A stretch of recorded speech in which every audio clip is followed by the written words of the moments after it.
Okay. Hi guys. So this is our second broadcast. Today we have Mr. Manish Tiwari and Puneet Bali with us. The topic, as you all know, is the Periphery Control Act and its judicial history. Before we start, very quickly, I'll just tell you how the webcast will work. The panelists will obviously go first. Thereafter, if you have a question, I would urge you, there's a small question panel. There's a subheading questions on the panel that you're all seeing. Type a question out to me. But if you want to ask that in person to the panelists, there's also the symbol of a hand. Please press on that symbol, and once your hand is raised, that will pop you up on the top of the attendance list, and then I'll connect you. With that, I'll go to Mr. Tiwari, and he'll go first, and then followed by Mr. Abhimanyu, why don't you ask Puneet ji to go first? Since I've seen Perfect. Argued a couple of these matters, so therefore we'll defer to his wisdom. Puneet, why don't you go first, and I'll follow. Perfect. That's of you, Manish.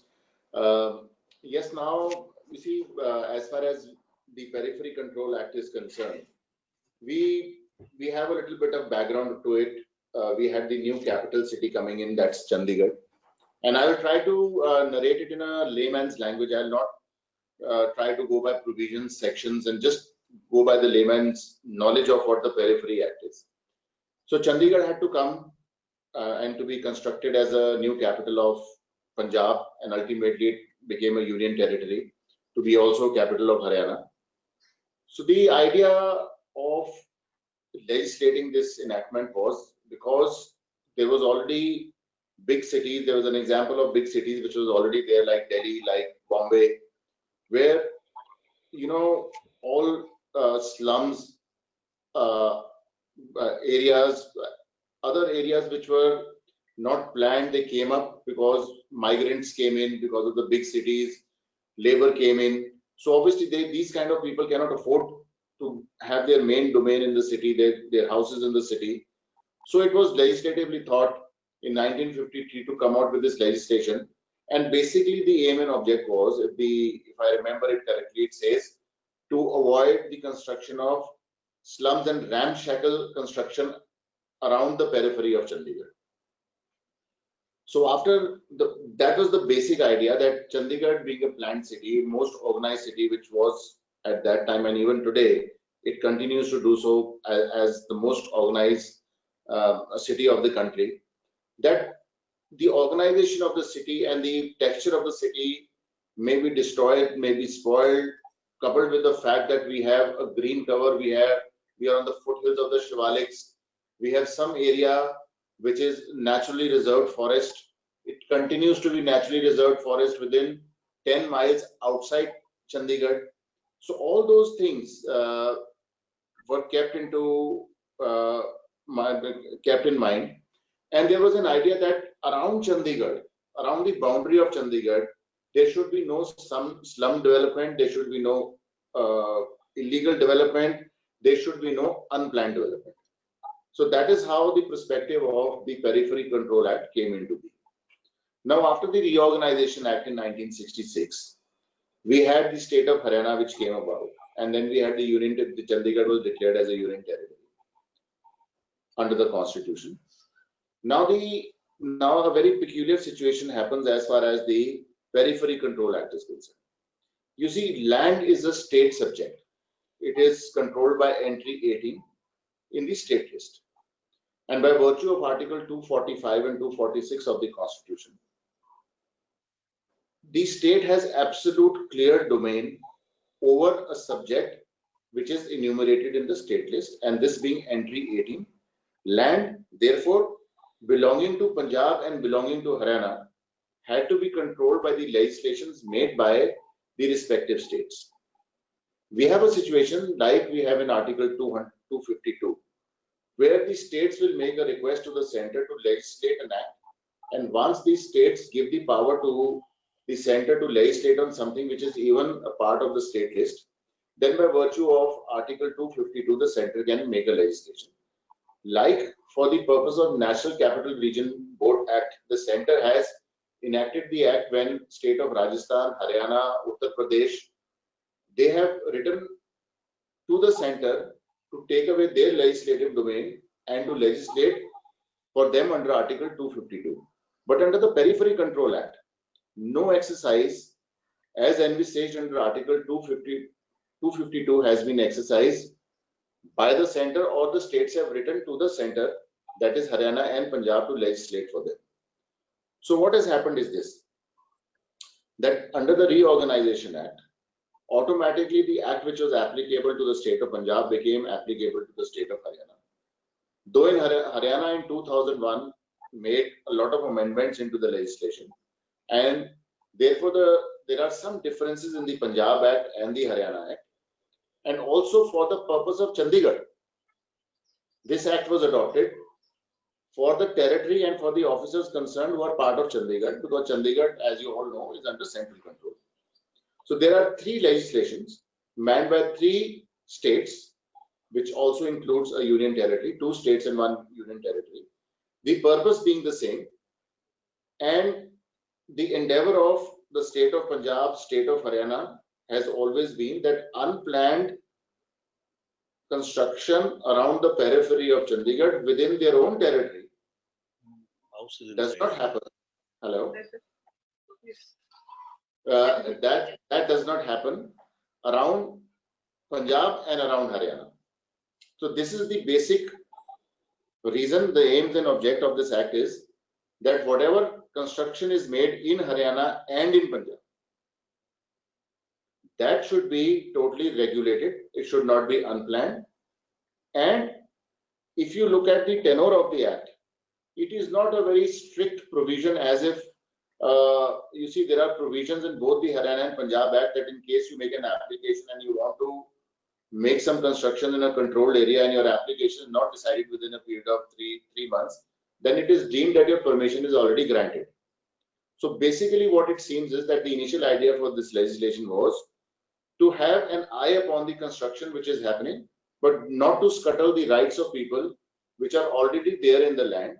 And unless and until it is against planned development, or it does not come within a residential area, or it maybe is within a forest area, maybe land belonging to particular individuals, then construction also which is haphazard, which is unplanned, should not come up. So basically this is the overview of the legislation. Over to you, Manish.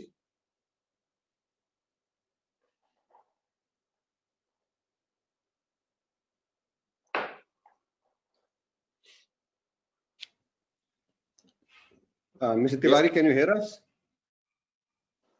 Hello? Yeah, Abhimanyu, I can.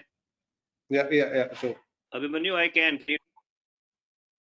okay, so would you like to start?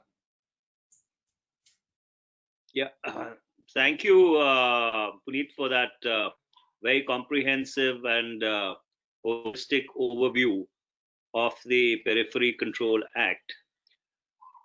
Since Puneet has very kindly given us the legal perspective, let me try and put forth the public policy perspective, considering that my parliamentary constituency really encompasses or envelopes Chandigarh on 3 sides, where the Periphery Act, because of certain recent judgments also, remains a perennial and a burning question. So Puneet was absolutely correct. If you were to rewind back to the partition of India in 1947, Punjab and Bengal were the 2 provinces which were essentially partitioned by the Boundary Commission, which was presided over by Sir Cyril Radcliffe.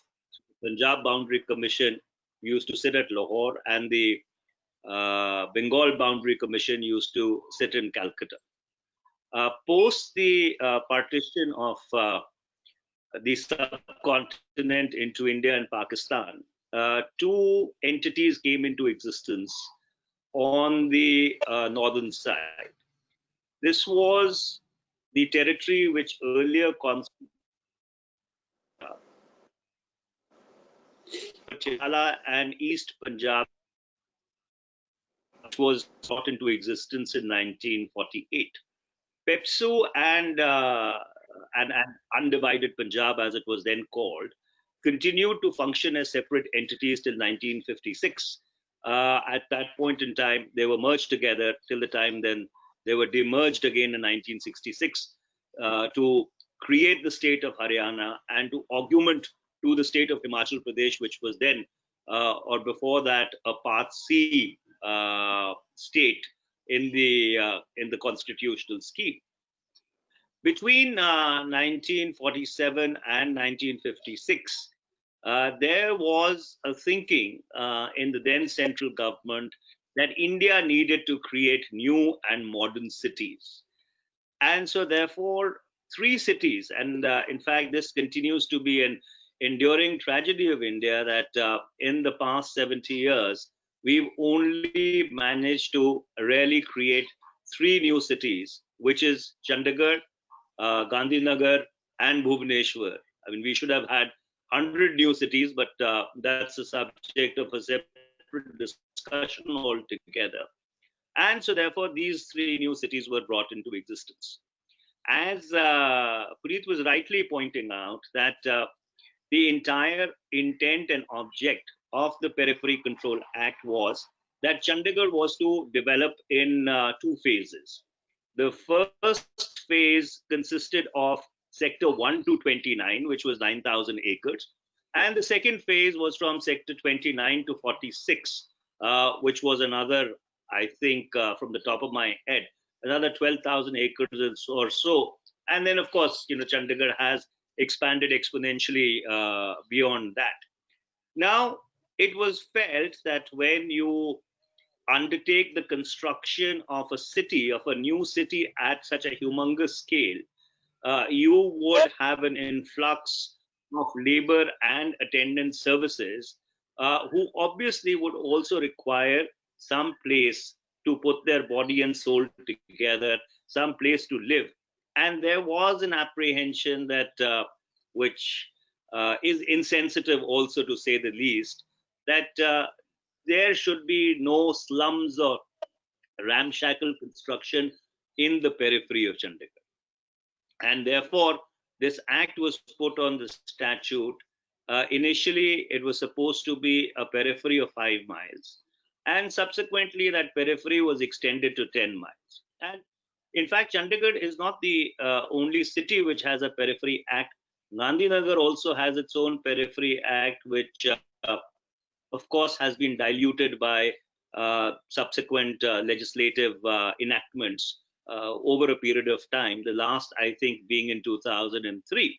Surprisingly, Bhubaneswar, and I tried to cross-check and find out, does not seem to really have a Periphery Act.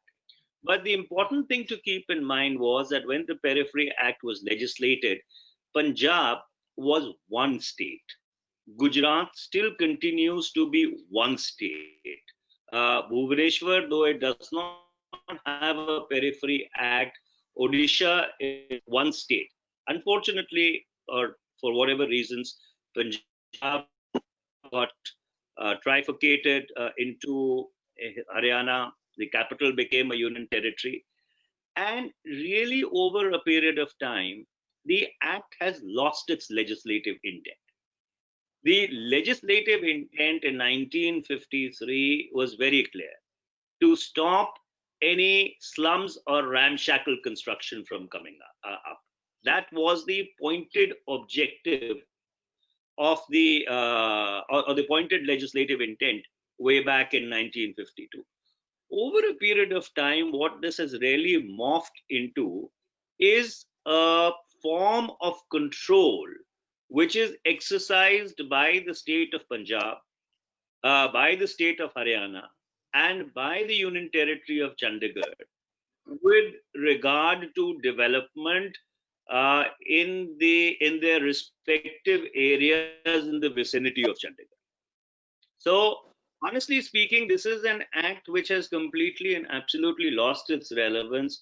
It is being continued, or it is being kept on life support by judge-made law, which has tried to interpret it as constructively as possible, which I think now requires a quietus.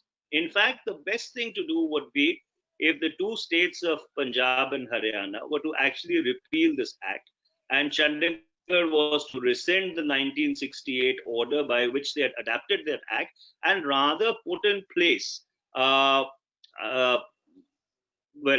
policy with regard to land use in the vicinity of Chandigarh. Because look at it, the act has been completely and absolutely violated. You have Panchkula, which has come up. Panchkula is very much within 10 miles of the periphery of Chandigarh. You have Mohali, which has come up, which is within 10 miles of Chandigarh. You have Mansa Devi, which has come up. You have Naya Gaon, which abuts Chandigarh cheek to jowl. You have New Chandigarh, which has come up, which again falls within squarely within the periphery. And in fact, there is a certain amount of sophistry that while residents have to go and apply for permissions, which may be refused or they may get deemed permissions, but governments have the ability to be able to acquire land and carry out planned development. So essentially it's nothing else but a kind of a zoning exercise which requires legislative intervention because of the simple reason that there has been pressure on land. Between 1952 and 2020, the population of India has almost doubled. There has been an exponential increase even in the population of Chandigarh, which was initially designed as a city for 5 lakh people. And then the other thing which people or policymakers tend to forget are who are the people who live in the periphery of Chandigarh. These are people who cannot afford housing in Chandigarh. These are the people who keep Chandigarh running. Your domestic help, your other people who run the essential services which keeps Chandigarh functioning as a city. And after they have done their job, if you expect them to disappear into thin air or say that whatever little shelter they have on above their heads, that's illegal and subject to be demolished because it's in violation of some periphery act which has outlived its existence, in my respectful opinion, is a complete and absolute oxymoron. So therefore, I think the way forward is that at some point in time, some enlightened judge revisits the issue and quashes the Periphery Act, or the legislature in their wisdom actually repeal the act. And I'll leave it at that. Thanks, Abhimanyu. Yeah, okay. So before taking on the questions, what I would like to do is very quickly give the audience. I would just like to, Manish, please. He's given a lot of wide perspective about the Periphery Control Act, and it is absolutely added to my knowledge, though I've done so many matters in relation to the Periphery Control Act.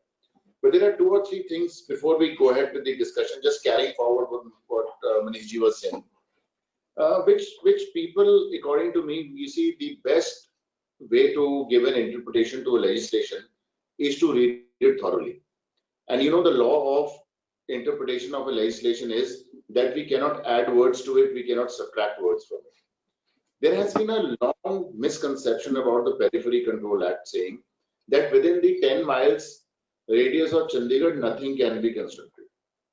The act does not work like that. The act actually allows construction, but only with permission within the controlled area. So there's a declaration of a controlled area. Now it is going to be controlled by a particular plan. And if you are not within a plan, suppose you have land, but it does not come within a residential zone. It is in that case you will go and seek permission. And what do you seek permission for? You seek permission for making construction. You seek permission to do certain things which are otherwise prohibited under the act, that is to make a kind of construction. So this, and Manish is so right, this entire idea was not that within 10 miles you cannot have any kind of construction. City has to grow, the borders have to grow, Punjab has to look after its land, Haryana has to look after its land, so you can't say within 10 miles nothing will be constructed. Construction will be there, it will be regulated, it will be planned. And I had the occasion to actually argue this before a court of law, and a division bench before this High Court, that this act has absolutely become obsolete. It has become unworkable because you have land which is in Punjab and in Haryana, for which Haryana and Punjab are making specific planning. They are making zonal plannings, and they are making plannings in which you have residential area, you have green belts, you have commercial areas, etc., all of that. And since they're already making these constructions and these plans are already there, and these are regulated developments, so the very idea of saving the periphery of Chandigarh from illegal construction goes because within Haryana and within Punjab, there is no scope, because right from the border of Chandigarh, you have Panchkula, you have, as far as Punjab is concerned, you have Zirakpur, you have Mohali, all are within development areas, planned areas. Already plannings are already there for them. And as far as Chandigarh is concerned, what Manishi talked about, that sector 29 and sector 29 to sector 45 and the rest, the entire Chandigarh is developed now. So within Chandigarh, there are certain areas for which permissions can be granted or not granted by the Chandigarh administration. But as far as the workability of this legislation is concerned for the state of Haryana and state of Punjab, it is beyond comprehension. And also, like this act, there is another legislation known as the Punjab Land Preservation Act, which is quite akin to the Periphery Control Act. That also, according to me, has become absolutely obsolete. And I am absolutely one with Manishi, and therefore I say and I give a cue to Manishi that what the court can't do, you must go ahead and do it as a legislature. And this is high time that we need to do away with these legislations. Thank you, Abhimanyu. You can start your next part of the conference. Yeah, okay. So what I would like to do now, before we open it up for questions, is very quickly go through some of the main judgments of the particular act. There are not too many of them. So the first one is the Nandlal versus Estate Officer judgment. It's a 1966 judgment, wherein in one of the first cases brought out against the act, section 12(2) of the act as it stood at that time was held to be unconstitutional. Now, sorry, did someone want to interject? So 12(2) of the erstwhile act, in fact, created a situation in which the authorized individual could order a demolition after conducting an inquiry which did not necessarily grant the accused person per se a right of defense. So this was held to be against the basic principles of audi alterum partem, and this was struck down. Thereafter, in 1974, SGPC versus UT Chandigarh came on, wherein the court discussed various technical objections to notification of controlled areas made under section 3(1), and objections that notification of the controlled area was done dehorsed the rules.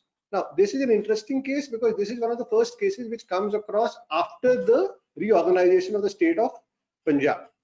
The petitioners herein took an issue with the fact that after the Punjab state had been delineated, no specific rules had been, as framed under the act under section 4, had been made, and as such a controlled area under section 3(1) could not be done. Now, this was also rejected by the court. This, the SGPC 1974 judgment was upheld in another SGPC judgment, which was delivered on the 12th of February 1975, which is also SGPC versus UT Chandigarh, wherein, relying on the earlier one, they had again said that the rules need not be framed for the act to be brought into force. Now, one of the most interesting judgments which came on again was on 29th of April 1977. This is the Samlal versus UT Chandigarh judgment.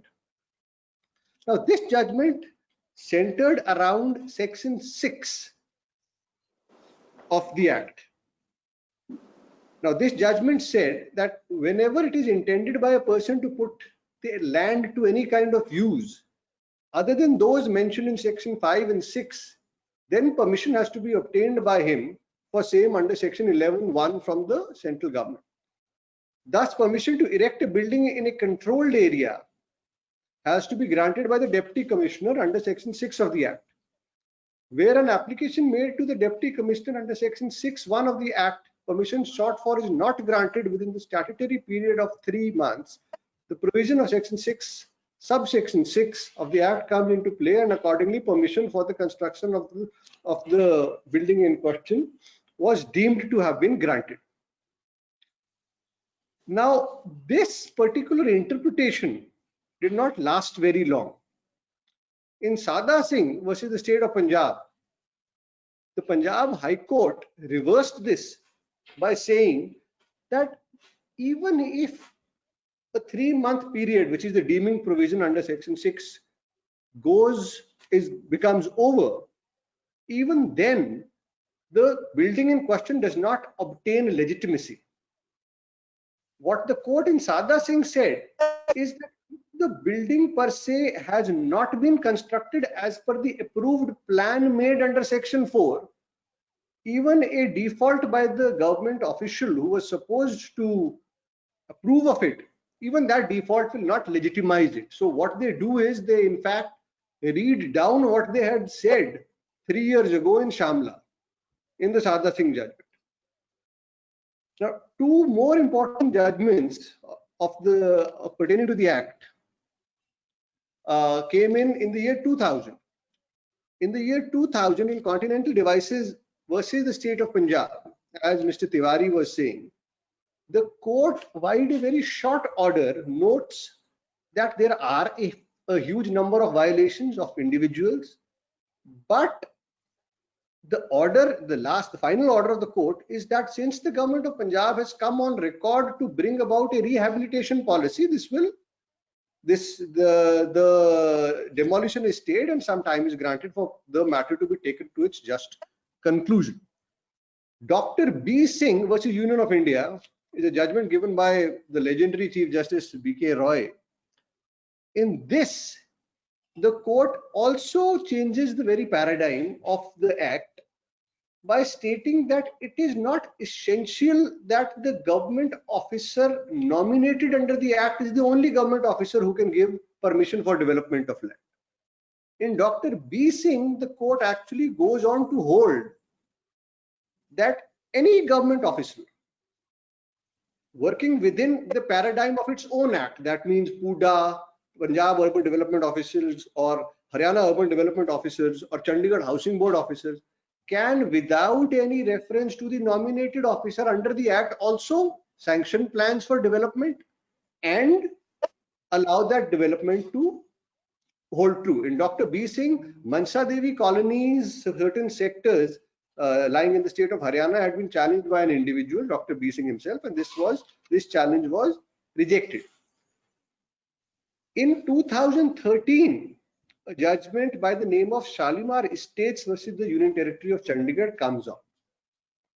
In this particular judgment, the court interprets section 15, which is the exempting provision under the Act, and allows a multi-story housing complex to be built in one of the villages within the territory of Chandigarh, holding that any kind of residential activity within the Abadi Day of a village is exempted. And as such, if the officials could not look at, let's say, an individual house being built, then they cannot, under this particular Act, of course, object to a multi-storied housing complex to be built under the Act. Now, Mansa Devi Charitable Trust versus the state of Haryana is a judgment decided on the November 20th, 2014.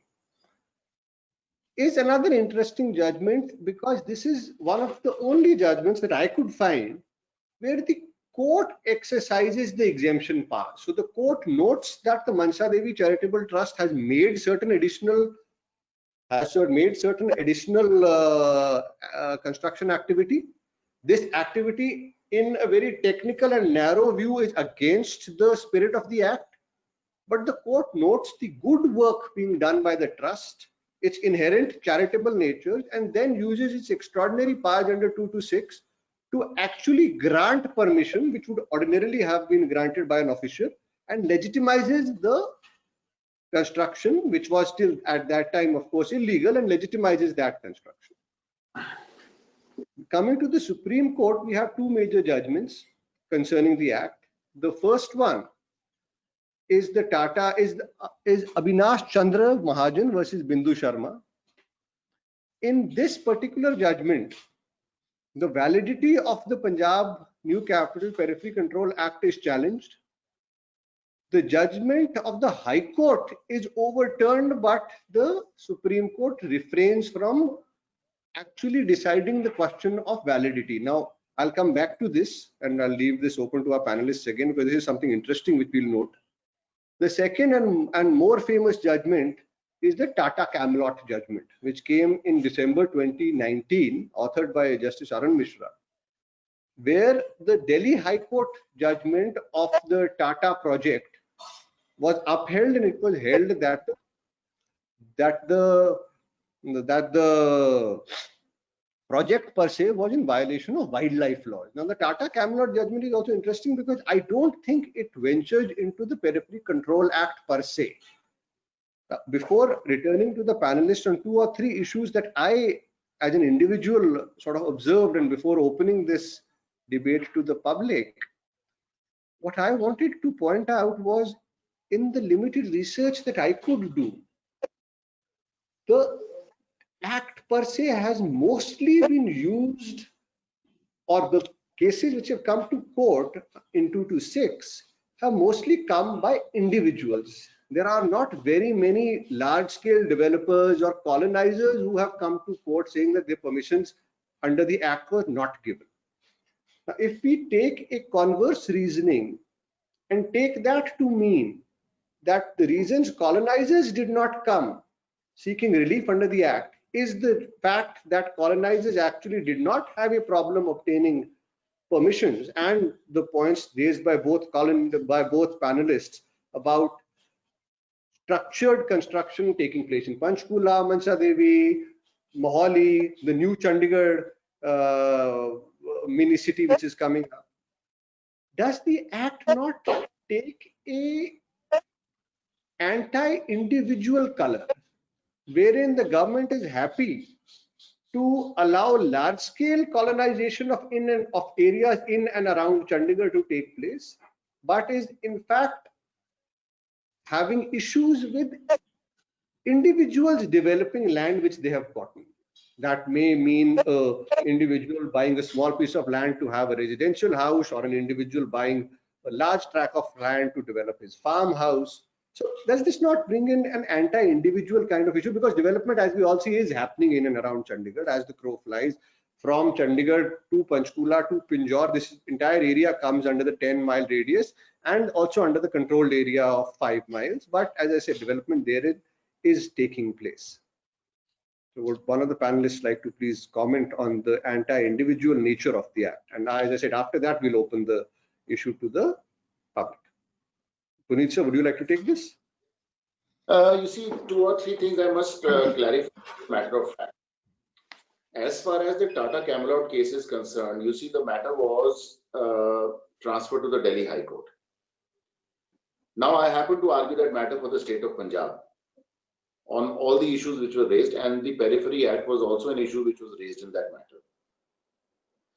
And the Delhi High Court has upheld the power of the state of Punjab that within its own territory, the land which falls within the territory and jurisdiction of state of Punjab can have planned development there.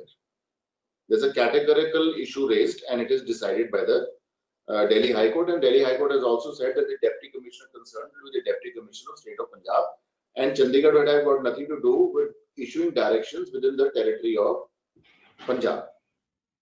Now, as far as Shalimar's judgment is concerned, in that case, the permissions had already been applied, the plans had already been submitted, but a notice was given under the Periphery Control Act when under the other development laws, the concerned builder had already made applications. So what my submission and what Abhimanyu has narrated about all the judgments is, and I have a very strong conviction about it. You see, the courts, in my humble submission and with all due respect to the courts, are there to ensure that the legislation as it is written is followed. The problem comes that because of a general impression of what is happening when the courts enter into a field of legislation and give a reason or a meaning to a legislation which is way beyond what the legislation actually mentions. Like in the first SGPC case, and Abhimanyu has read that matter to you and narrated about that matter to you. You see, there was a violation of the act, but the court says that we will presume that since 18 years have lapsed, therefore the maps must be should have been publicized properly. Opportunity was given to people, but we assume that it has been given. In the latest matter in relation to Tata Camelot and even in relation to the Sukna Lake, the court has said that the Periphery Control Act actually debars any kind of construction or a meaning given, which is, in my humble, with all humility at my command, is beyond what the legislation says. So the problem arises that maybe because of a startling case where court really wants to set the issues right, sometimes an interpretation of the court, when it goes beyond the legislation or what the legislation actually has prescribed, then all the issues which Abhimanyu has now raised or narrated about, that it has become an anti-individual act, these actually are bound to come. And this is, Abhimanyu is right, that only as an individual, if your land falls within the periphery, because Haryana and Punjab, they've already made their planning right at the border of Chandigarh to wherever the periphery goes. They have created zones, like Maniji has said, zonal planning has already been done. So basically, this is an issue which will be a burning issue for persons whose lands are within Chandigarh. And these are all individuals who though own lands and maybe are within the residential areas or maybe within the green zone, but can have a very good structure, well-planned home. Maybe they have a 5-acre plot. They are wanting about 3,000 square feet or 2,000 square feet of regulated and development. This is where the problem comes to them. Over to you, Abhimanyu. Mr. Tiwari, would you like to comment on the anti-individual stance?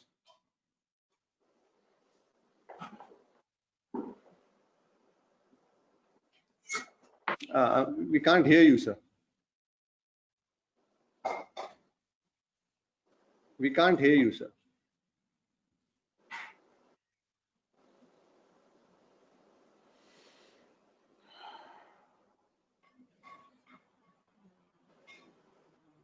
Okay, Mr. Tiwari seems to be having some. Mr. Tiwari, your microphone is switched off. You'll have to.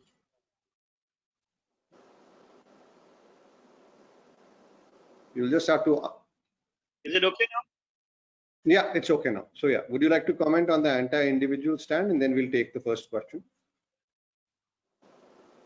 You know, there are two sides to it, Abhimanyu. The act is presumed to be anti-individual because it places an onus on an individual to take permission in order to carry out an activity in a controlled area, whereby it gives the state the flexibility to acquire land and then carry out whatever is the purpose of that acquisition in a controlled area. But then if you were to look at Chandigarh also, or you were to look at any other city, be it Ludhiana or be it any other city, there are zoning laws in place. For example, you can build only to a certain level. You need to take permission from the town and country planning department or from the chief architect in the case of Chandigarh. So I do not think inherently it's biased towards the state and tilted against the individual. The broader point is, which I was trying to underscore and which Puneetji so eloquently put forth, is that this is an act whose purpose has expired.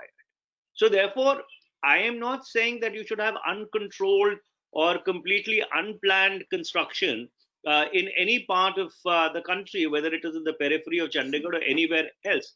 But all I'm saying is that if you want to do that, do it through a controlled planning process. I'll give you an example.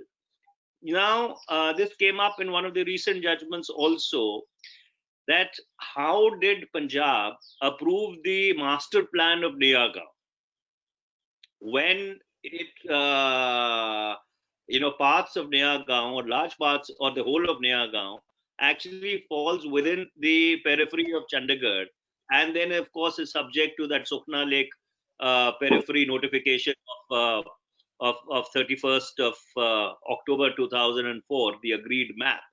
So under those circumstances, I think there is a need to holistically revisit the issue with regard to this entire arbitrary and uh, patchwork of laws and orders which are currently governing the development around Chandigarh. That's the broader point.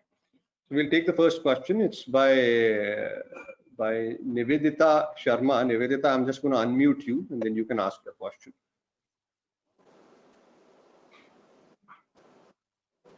Hello, Nivedita, are you there? Can you hear us? Yeah, sure. Can you hear me? Yeah, I can hear you. Please ask your question to the panel. Yeah, sure. My question is regarding the catchment area only. See, this act has been widely discussed by our Honorable High Court in its recent judgment dated 2nd of March 2020 in court on its own motion versus Chandigarh administration.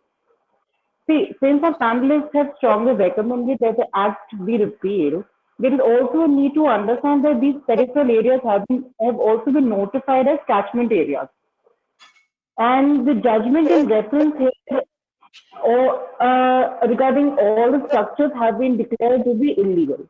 What is the perspective of honorable panelists on this issue, which still remains to be discussed, I guess?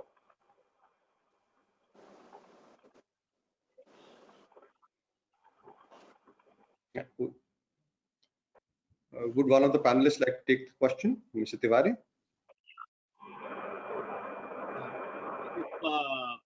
You are referring to the recent judgment with regard to the Sukhna Lake being and all the residents of Chandigarh being declared as trustees of the lake. As I was earlier pointing out, that there is a panoply of overlapping issues.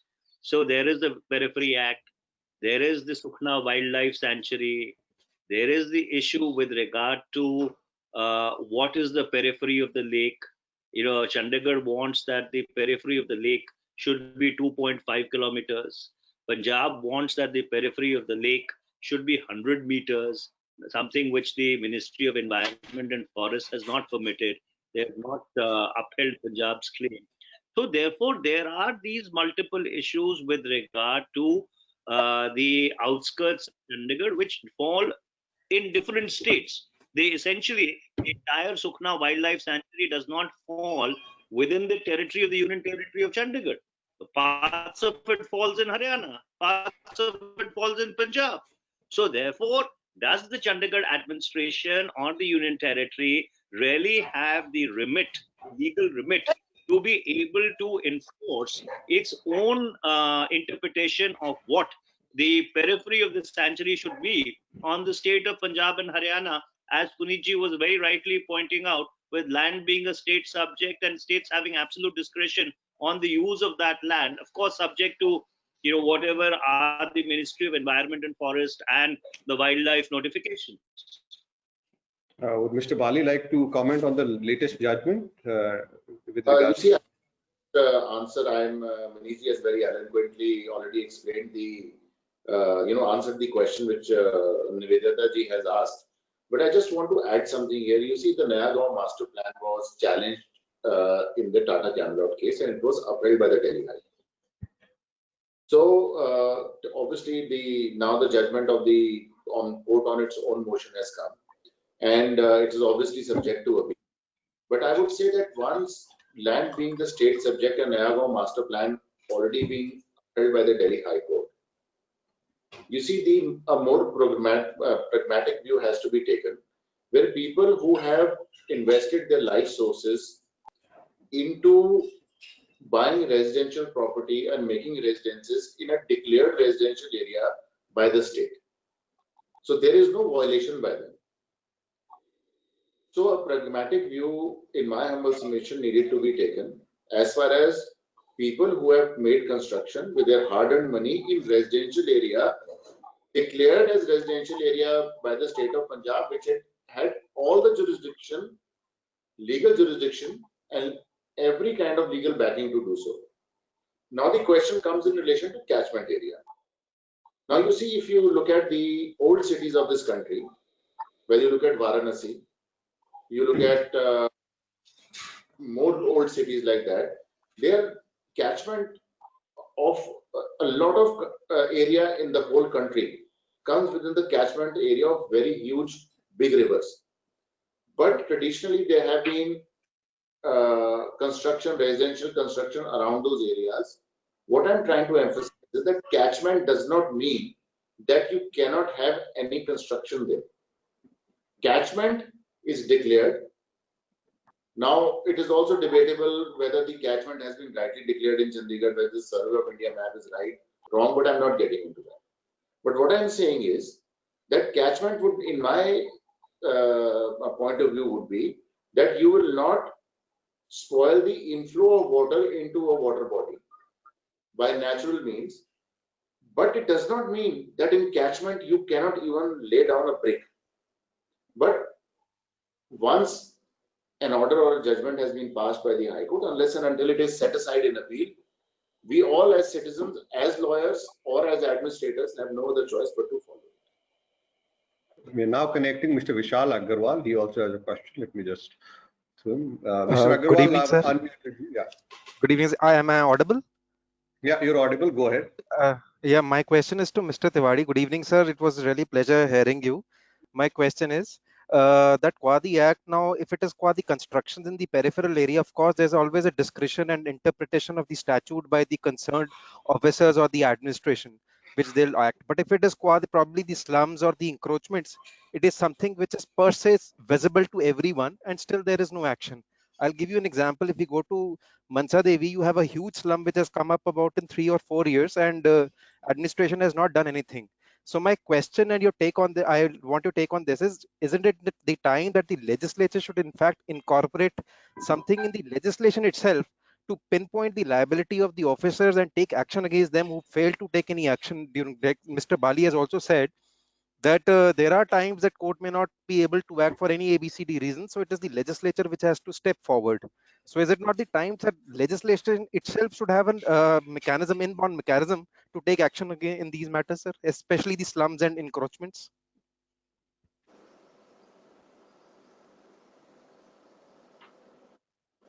Well, you've raised a larger sociological question which goes beyond the legal. You know, when Simla came up way back as the summer capital of the British Raj, there was something called Chota Simla or Mashobra. Now, what was Chota Simla or Mashobra? That is where all those people, the natives who used to work in Simla and service the white man, used to then go and live. Similarly, you have something called Choti Kasauli, or there's a Mashobra in Kasauli also. Similarly, that's where natives live doors white man as comfortable as possible. When you talk of slums, who are the people who live in these slums? They are the people who run your cities. They are the people who run your infrastructure. You know, you expect people to come and work in your houses, cook and clean your houses, and then disappear into thin air. Where are they going to go and live? You see, which is the people who live in Naya Gaon are not people who work in Punjab. They are people who actually service the needs of Chandigarh. So in fact, before having a policy on removing slums and encroachments, the state must have an enlightened policy in order to provide proper housing for all these people who are not able to afford housing and have a right to live with dignity. The right to shelter needs to be declared as a fundamental right. Mr. Bali, would you like to add to this? Yes, I will just add, Mr. Agarwal. You see, Chandigarh had its own problem with the slums. We had in Sector 24, 25. And those slums were removed, and then ultimately housing was made by the Chandigarh administration, where one-room flats under a particular scheme was given to those people who were the inhabitants of the slum area. And now the slum scheme is also coming for the people who are now in industrial area. See, you cannot legislate to make officers accountable for any action.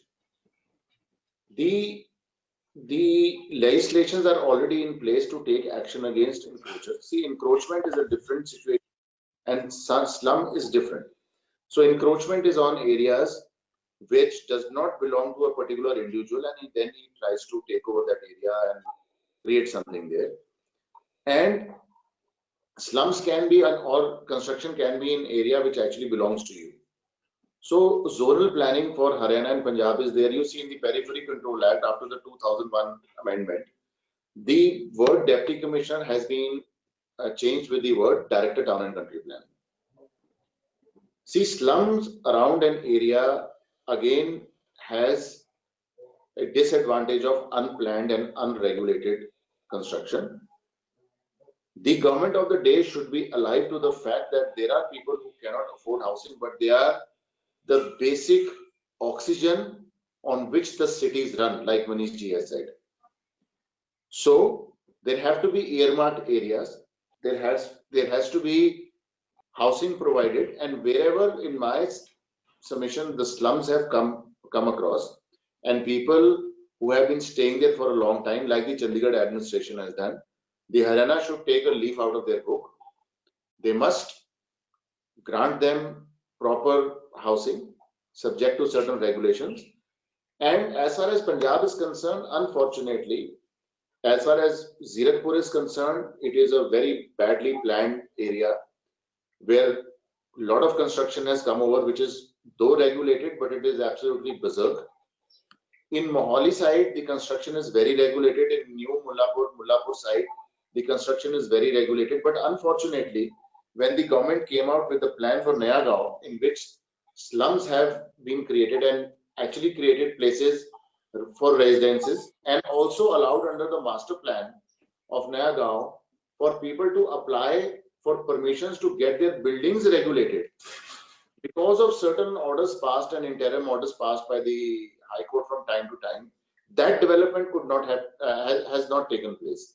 So actually, it has turned out to be counterproductive as far as the area of Naya Gaon is concerned. Now we'll take two more questions before we wrap up the seminar. The next I'm connecting Mr. Atul Goyal so that he can ask his question. Mr. Goyal, I've unmuted you. Can you hear me? Please ask your question. Yeah. Can you hear me? Yeah. Please ask your question.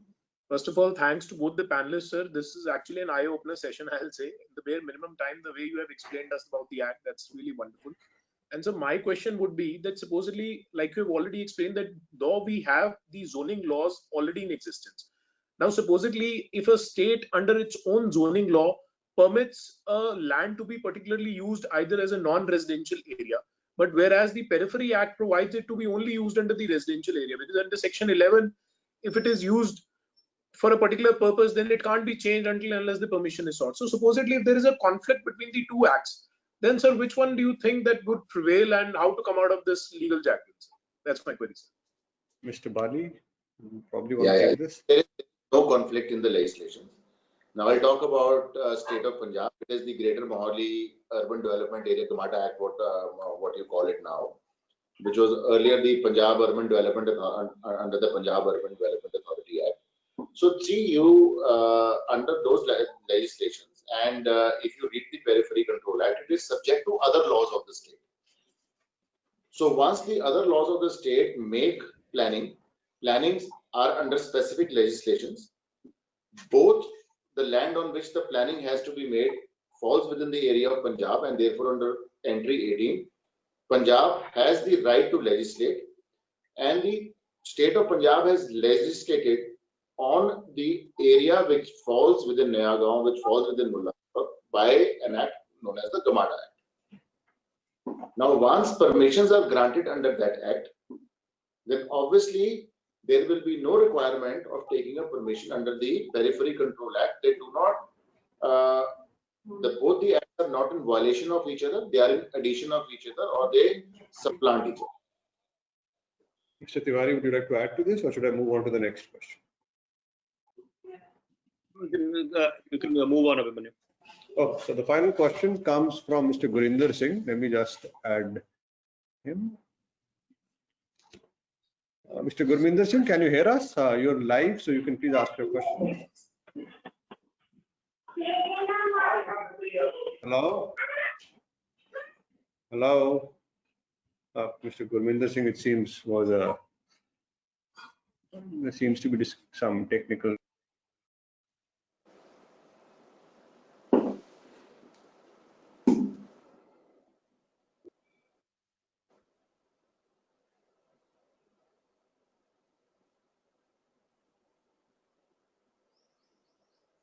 Yeah, sorry. So we'll wrap up the seminar now, since we're running out of time. Thanks a lot to all the panelists. As far as all the attendees are concerned, please note that we will continue to bring you web seminars till the time the lockdown continues. And as far as the next seminar is concerned, that will take from the 28th of this month, next week. And that is when we will be joined by two of our most iconic Chief Justices, Justice Mudgal and Justice Vasivdar, who will be talking about judicial adjudication in the time of COVID-19. So thank you all. Thank you again to the panelists. Abhimanyu, may I say something before? Please. We have such an august and enlightened audience out here. I would like to make a very personal submission to them. See, even if the lockdown gets lifted on the 3rd of May, the virus is not going away. In the absence of a virus, we have to learn to live with COVID-19. So therefore, I would like to request you, and through you, I would like to emphasize on all those that you are in contact with, that over the next 6 months, we need to be extremely careful, extremely vigilant, practice physical distancing, try and wash our hands as much as possible, wherever possible, wear gloves, because the only way we'll be able to protect ourselves if we exercise these precautions over a long term. We are in it, unfortunately, in the long haul. So therefore, let's not think that, 3rd of May, everything is going to become normal. It's just that on 3rd of May, governments will have to try putting the economy back on track, because we do not want COVID-19 to really be succeeded by the starvation virus or something which impacts our poorest in the worst possible manner. So Abhimanyu, I just wanted to use this opportunity to make this appeal. Thank you so much. And those for Manishji has said, and I just thank everybody who has webinar, and I hope whatever questions and whatever information we could give as panelists, it comes to good use. And I also want to thank Manishji. It's always a privilege to be with him, whether it's in a webinar or it's in a court of law or anywhere else. It was absolutely enlightening to hear him. Thank you so much, Manishji. Thank you, sir, and thank you, guys. See you on the 28th when you're joined by Justice Mudgal and Justice Vasivdar. Thank you, guys.